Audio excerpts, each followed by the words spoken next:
ఆడకూతుర్ని అనుమానించి అగ్గిలో దూకమంటే దొగుకుని దూకేసి కాలం ఆ కాలం, ఎలా దూకాలో దూకి చూపించమనే కాలం ఈ కాలం.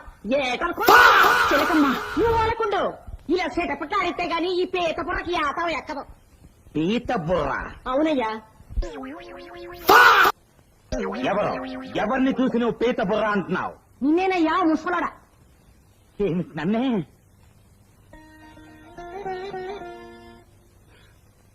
ఊరుకుంటుంటే మరీ శృతి మించిపోతున్నావు. వెంటనే వెళ్లి వకీల్ని కలుసుకుంటాను. ఎందుక? డైవర్స్ కి. అంటే ఏంటది? విడాకులకి. ఆ పాటిదారికి వకీలు కాడికి ఎందుకయ్యా? ఏకీలు కాకీలు పీకించుకోవటానికే? మా పిల్లకి నానే వకీలయ్యా. నాన్న చెప్తున్నాను ఇంకో, మీ కుర్రోడికి మా పిల్లకి నువ్వు వాళ్ళకుండు. ఇవాళ ఎంగిలి ఇంగిలి పీసోడో మనమో తేలిపోవాలా. నాది ఎంగిలి ఇంగ్లీషా? అయితే తెలుగు వకీల్ నోటీస్ పట్టుకురాక తప్పదు. నోటీసులు మూతీసులు ఎందుక?